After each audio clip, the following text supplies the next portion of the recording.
Olá, irmãos! O vídeo já vai começar, mas antes eu gostaria de convidá-lo para uma missão especial.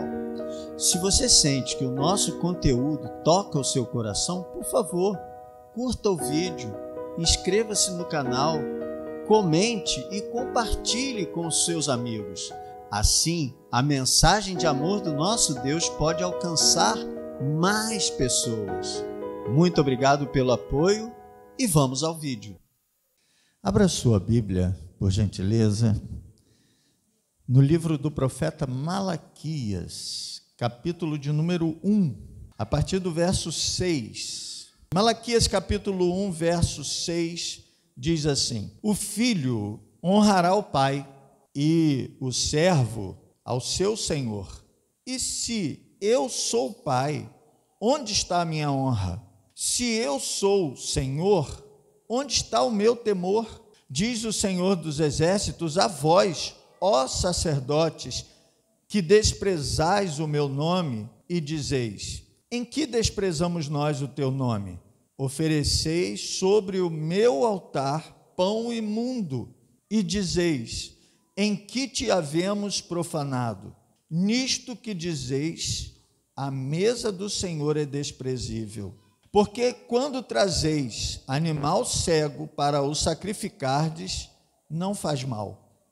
E quando ofereceis o coxo ou o enfermo, não faz mal. Ora, apresenta-o ao teu príncipe. Terá ele agrado de ti? Ou aceitará ele a tua pessoa? Diz o Senhor dos Exércitos. Agora, pois, suplicai o favor de Deus, e ele terá piedade de nós. Isto veio da vossa mão. Aceitará ele a vossa pessoa? Diz o Senhor dos Exércitos. Quem há também entre vós que feche as portas e não acenda debalde o fogo do meu altar? Eu não tenho prazer em vós, diz o Senhor dos Exércitos, nem aceitarei da vossa mão a oblação.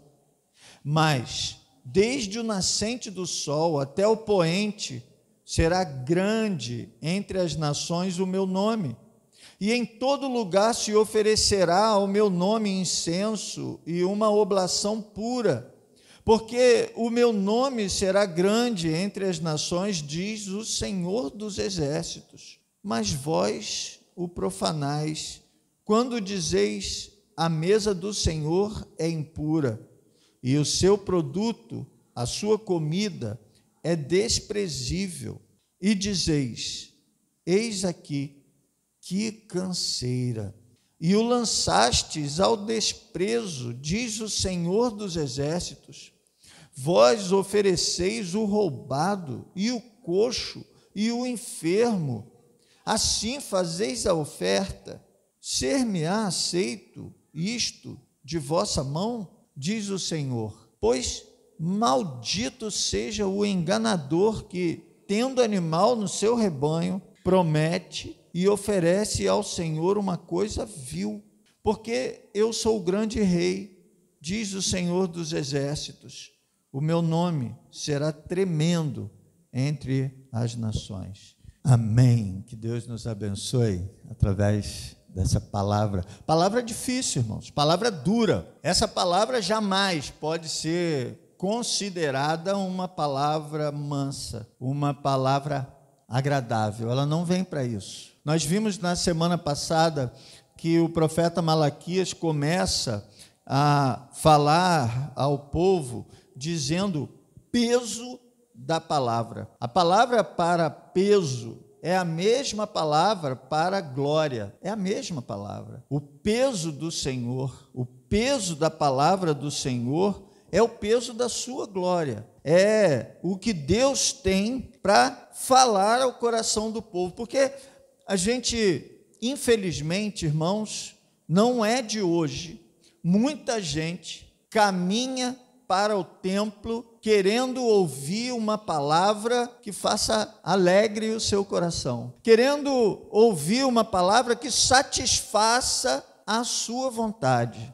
E quando fazemos isso, corremos o risco de realizarmos um culto centrado no homem e não em Deus. E o centro do culto é Deus. Importante a gente notar o contexto, porque a gente precisa entender o que esse texto está dizendo. Que ele diz para nós que não vivemos mais o tempo do sacrifício dos animais, que não vivemos mais o templo como um lugar de matar animais, de queimar animais. Então nós precisamos retornar e compreendermos o que esse texto estava dizendo lá naquela época, para que nós possamos aplicar à nossa vida hoje o que ele diz. Porque eu me preocupo com uma característica que temos percebido no tempo presente, que é o desejo de voltar às práticas antigas.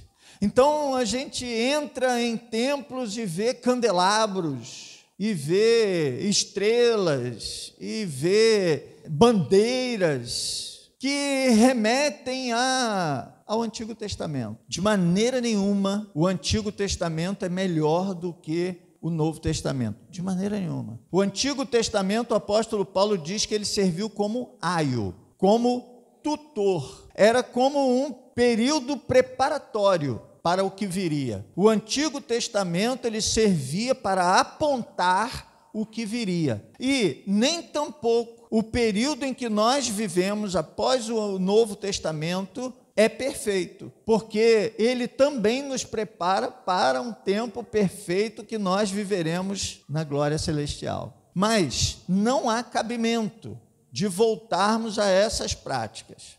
Não é preciso voltarmos a essas práticas. Não é preciso fazermos como se fazia naquela época. Entretanto, conquanto isso seja verdade, não devemos voltar às práticas do Antigo Testamento. Ele precisa ser considerado por nós, naquilo que nós podemos aprender olhando para aquele contexto. Então, eles viviam em um tempo em que Jesus ainda não tinha nascido, em que Jesus ainda não tinha realizado o sacrifício perfeito por nós, o sacrifício cabal, o sacrifício suficiente.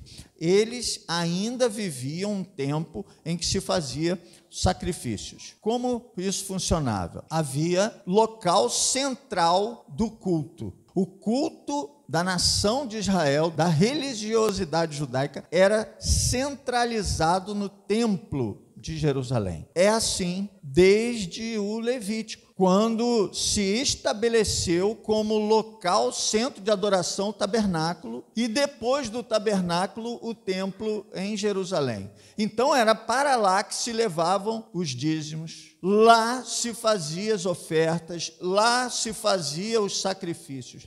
Então, assim, para você entender como era a religiosidade, como era a dinâmica dessa religião, era assim: as pessoas levavam os dízimos, as ofertas, os seus sacrifícios, tudo ao templo em Jerusalém. Por isso era importante irem ao templo. Quando eles chegavam lá, eles depositavam isso tudo e dali era feita a distribuição. Perceba que os levitas, toda a tribo de Levi, que era responsável pelo culto, os sacerdotes, todos eles ficavam espalhados pelas tribos, pelo território das tribos. Então havia cidades dos levitas em cada tribo.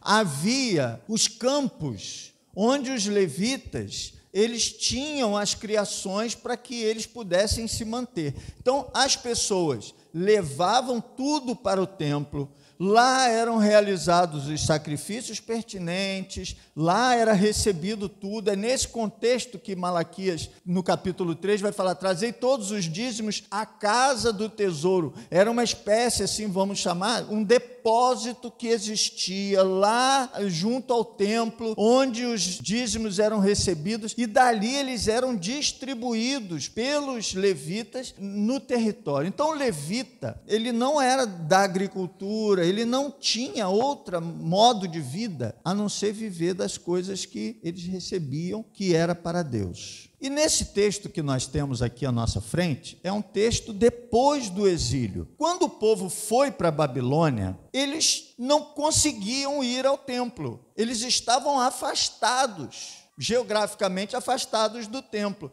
Então eles começaram a se reunir lá. Foi nesse contexto que surgiram as sinagogas. A sinagoga não é um templo pequeno, é um local de reunião. Então, eles, quando voltam, eles restituem a adoração no templo, eles restituem a centralidade do culto no templo, e agora, nesse período aqui, você tem as sinagogas, que eram para estudo da palavra, que eram para desenvolvimento da prática local de culto, mas o culto, depois Neemias tomou esse cuidado de voltar à centralidade do culto lá no templo. Então, eles precisavam daqueles acontecimentos ali no templo para que os levitas tivessem o sustento dado por Deus. Agora, perceba uma coisa. O povo aqui já passou o cativeiro da Babilônia, mas eles ainda não são totalmente livres. Eles voltam para Jerusalém, mas eles ainda são subjugados pelos persas. Eles ainda têm um poder sobre eles, um poder humano, vamos dizer assim, um poder político reinando sobre eles. A situação deles estava ruim, estava difícil. E aí o que nós vemos aqui nesse texto é que ele é escrito para os sacerdotes. Eu quero que você perceba, logo no versículo 6 que nós lemos, ele diz assim, olha, diz o Senhor dos Exércitos a vós, ó sacerdotes. Então essa palavra é para os sacerdotes da época, e o que Deus está dizendo, olha, vocês estão aceitando sacrifícios que não deveriam estar aceitando. Eu fiz essa introdução para que você entendesse que, humanamente falando, há uma lógica para eles aceitarem. Perceba, eles precisam se manter. Eles precisam dos dízimos, das ofertas, dos animais, para que eles possam se manter.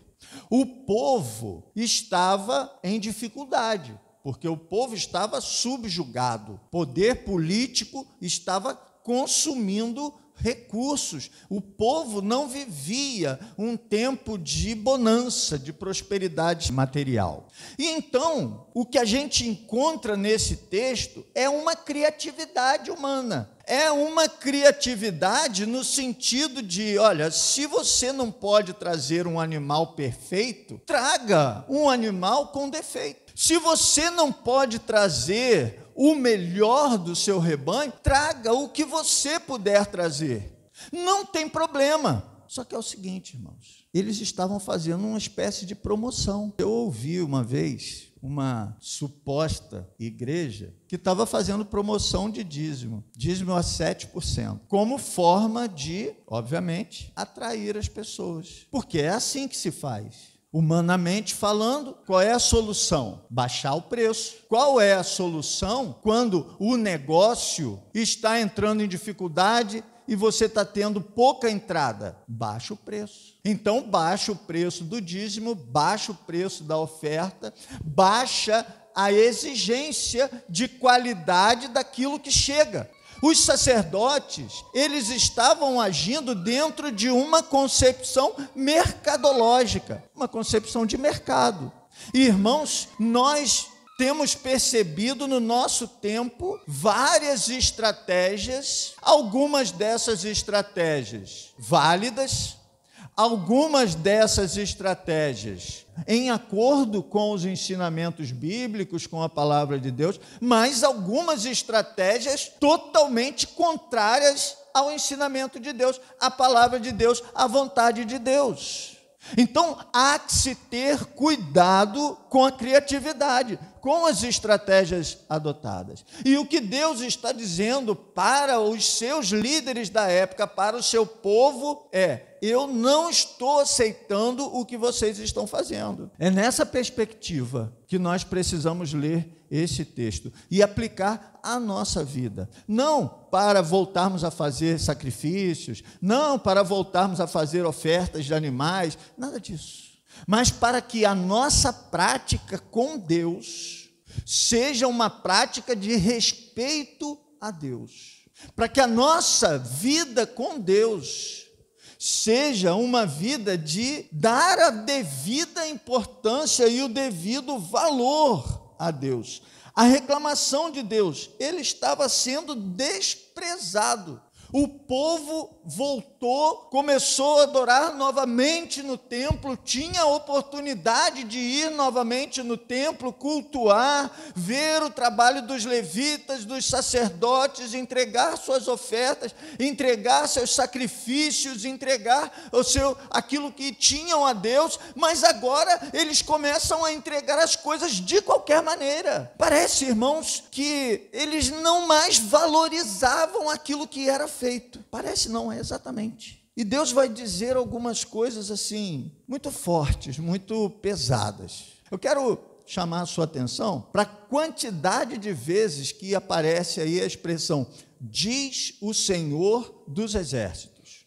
Eu vou ler de novo o texto, vou tomar essa providência, eu vou ler novamente o texto, e eu quero que você conte quantas vezes, nesse espaço de 9 versículos, quantas vezes aparece a expressão, diz o Senhor dos Exércitos. O filho honrará o pai e o servo ao seu senhor.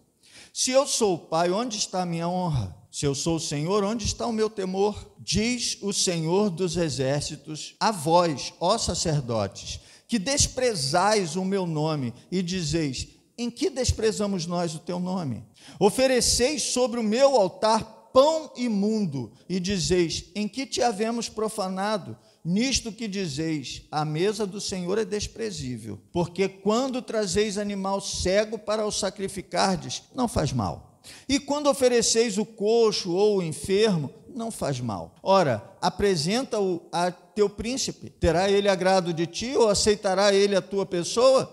Diz o Senhor dos Exércitos. Agora, pois, suplicai o favor de Deus, e ele terá piedade de nós. Isto veio da vossa mão. Aceitará ele a vossa pessoa? Diz o Senhor dos Exércitos. Quem há também entre vós que feche as portas e não acenda debalde o fogo do meu altar? Eu não tenho prazer em vós, diz o Senhor dos Exércitos, nem aceitarei da vossa mão a oblação, mas desde o nascente do sol até o poente será grande entre as nações o meu nome, e em todo lugar se oferecerá o meu nome incenso e uma oblação pura, porque o meu nome será grande entre as nações, diz o Senhor dos Exércitos. Mas vós profanais quando dizeis, a mesa do Senhor é impura, e o seu produto, a sua comida, é desprezível. E dizeis, eis aqui, que canseira, e o lançastes ao desprezo, diz o Senhor dos Exércitos.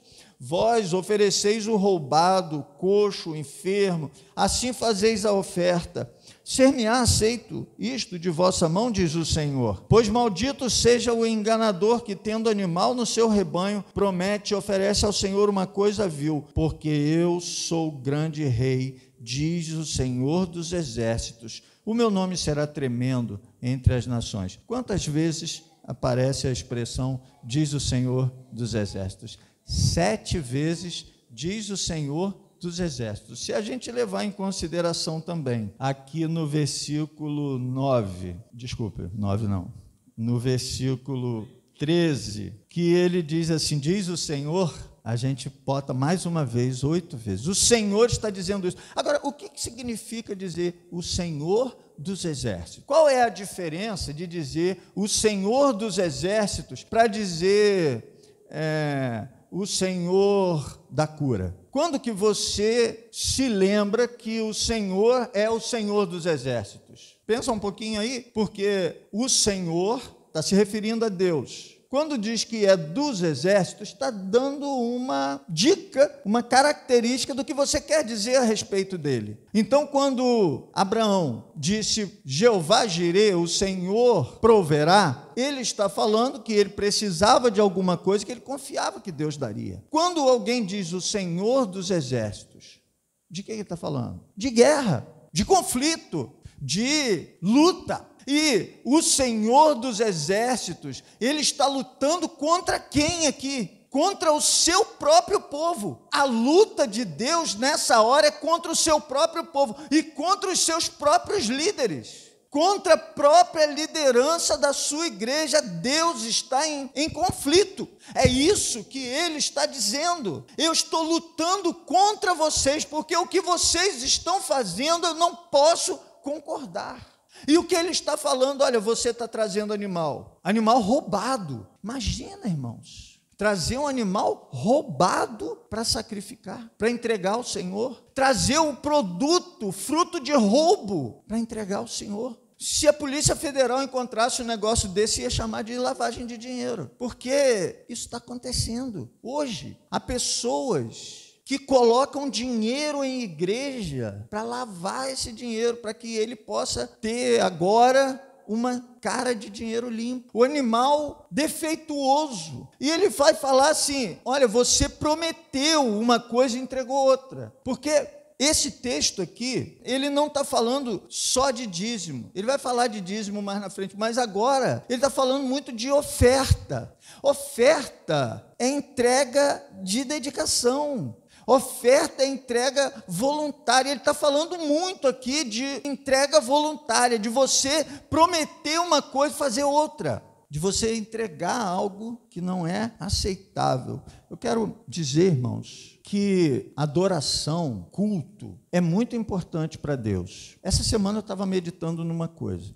A gente gosta muito de missões, missões é muito importante. A igreja vibra com missões, é maravilhoso pensar na obra missionária, mas a adoração precisa vir na frente. Porque para que evangelizar uma pessoa? Para ela se tornar um adorador. Deus procura adoradores. O culto é muito importante. O culto é extremamente importante, precisa ser um momento muito valorizado na nossa vida, um momento muito diferenciado na nossa vida, na nossa agenda, muito bem preparado, pois há pessoas que entregam um culto defeituoso, e esse culto defeituoso não é aceito. Tem gente que entrega um culto deficiente, porque ele chega a esse lugar,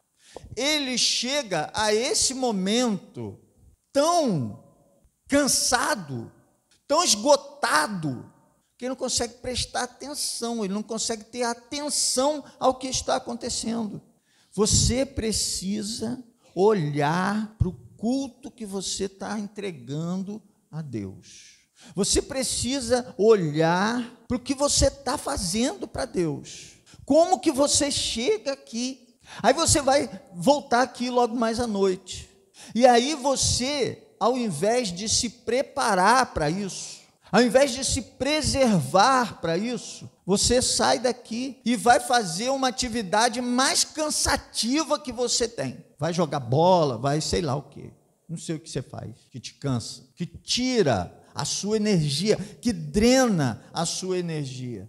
Esse precisa ser um lugar, um momento de renovo. Não que a sua vida espiritual aconteça só aqui, não é. A vida espiritual do povo lá do Antigo Testamento não acontecia só lá no templo, não, acontecia todos os dias, mas o templo, mas a nossa relação com Deus no templo, ela mostra a nossa relação com Deus no dia a dia. Quando a gente sequer nesse momento entrega uma qualidade para Deus, que dirá nos outros? Como que você mesmo pode dizer para Deus, não, eu te entrego um tempo de qualidade em oração a sós contigo, eu te entrego um tempo de qualidade no meu dia a dia, se você não entrega nem no domingo, se você não se prepara nem para isso, meu irmão? Deus fala umas coisas muito fortes aqui, Malaquias. Diz assim, olha, eu preferia que alguém fechasse o templo. Isso automaticamente me remeteu à pandemia. Olha o verso 10. quem há também entre vós que feche as portas e não acenda debalde o fogo do meu altar? Eu não tenho prazer em vós. Para mim, o que Deus está dizendo para o povo, o que Deus está dizendo aqui, para mim, eu não tenho prazer nenhum nesse culto que vocês estão prestando para mim. Seria melhor que alguém fechasse as portas, que ninguém acendesse o fogo para fazer lá os sacrifícios. Para mim seria melhor. Olha, irmãos, o que Deus está dizendo é o seguinte, e é interessante isso, porque assim, ele está falando para não crente, não, ele está falando para crente. Ele não está falando para os povos estrangeiros, para os gentios, não. Ele não está falando para os povos que precisam ser alcançados, evangelizados, não. Ele está falando do seu povo. Ele está falando daqueles que vão até o templo, ele está falando daquilo que se entrega, ele está falando dos sacerdotes. Porque a gente assim, não, então é só a liderança. Não, sacerdote, nós somos povo sacerdotal. O apóstolo Pedro ensinou isso. É muito significativo, é muito importante, é muito pesado. Que louvor você tem entregue a Deus. Que qualidade, que intensidade, que energia tem esse culto que você está entregando para Deus. Que valor, o quanto te custa esse culto que você está entregando para Deus. Talvez você esteja como esse povo, talvez eu também esteja. É uma reflexão que todos precisamos fazer. Não é preciso apontar o dedo para ninguém, não é preciso pensar na atitude de ninguém, mas na minha, olhar para a minha própria prática, para a minha própria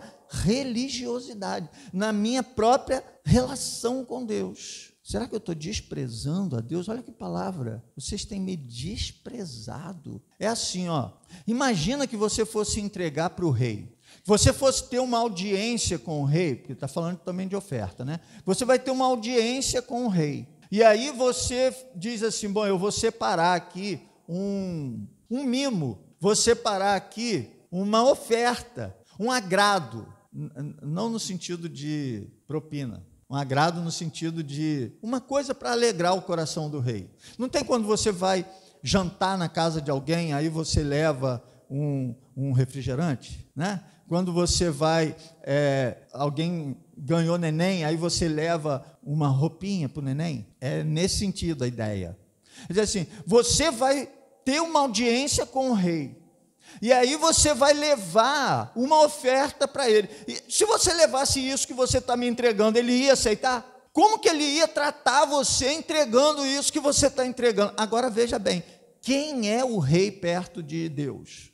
Porque o rei talvez nem saiba se você tem outro para entregar a ele, se você tem o melhor para entregar a ele, porque o que Deus está dizendo ao seu povo é o seguinte, vocês têm o melhor e estão me entregando o ruim. Sabe por quê? Porque o problema de Deus não é quem não tem, porque existia mas alguns diferentes tipos de sacrifício para cada situação. Então a pessoa que tinha dinheiro, mais condições, entregava um bezerro, a pessoa que tinha menos condições entregava uma ovelha, a pessoa que tinha menos condições entregava um pombo, a pessoa que tinha... Era assim.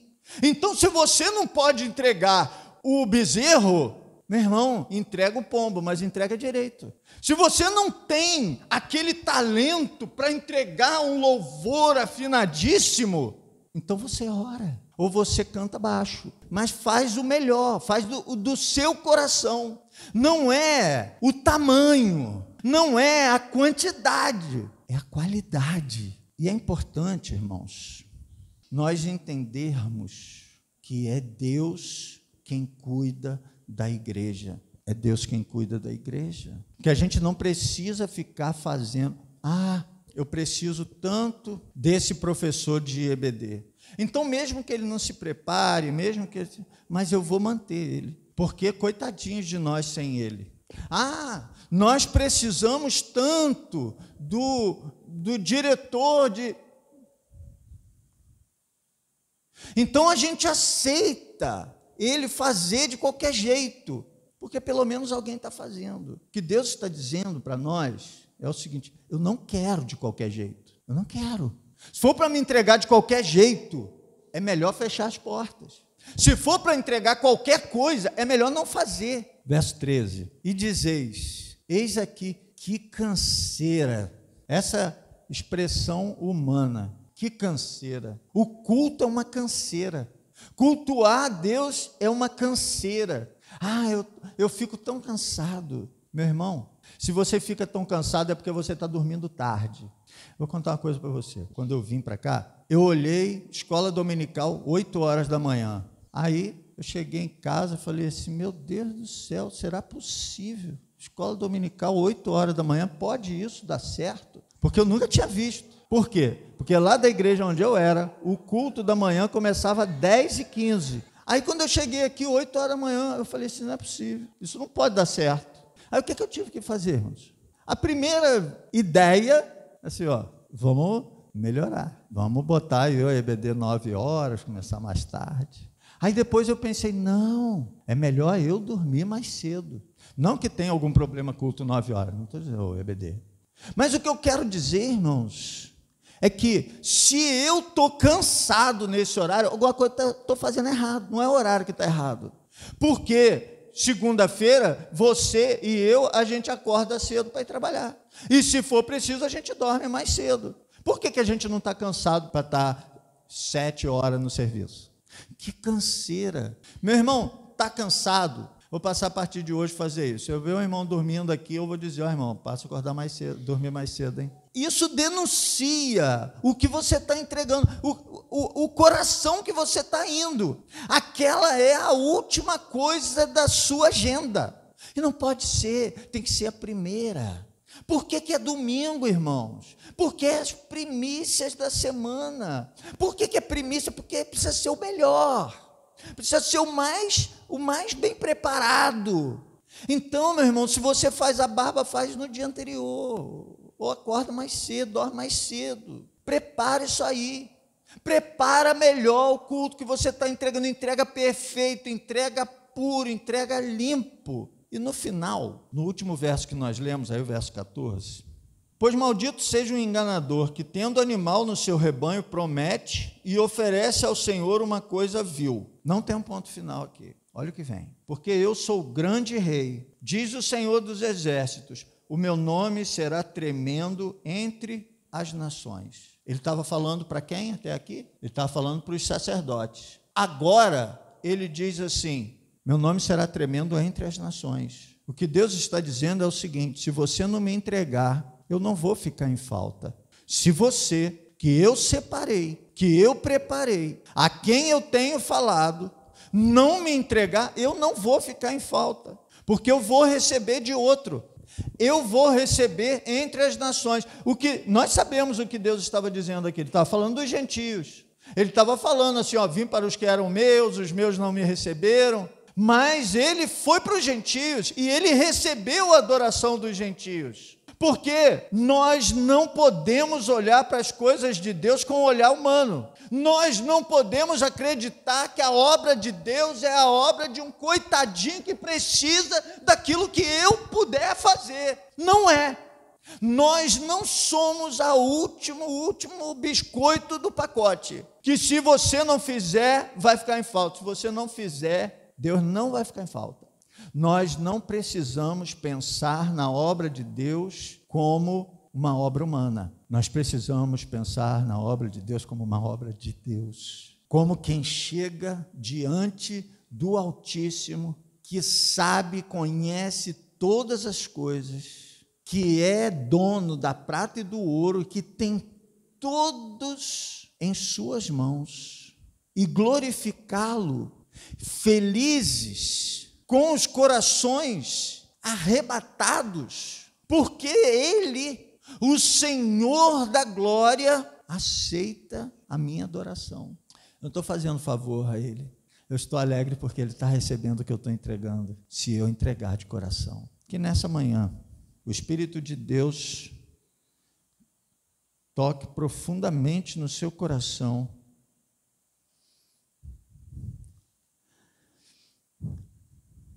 e faça de você um verdadeiro adorador, que entregue a Ele um culto que mostre o quanto você o valoriza, quanto você o ama e o quanto é bom poder cultuar ao Senhor. Que Deus te abençoe, em nome de Jesus.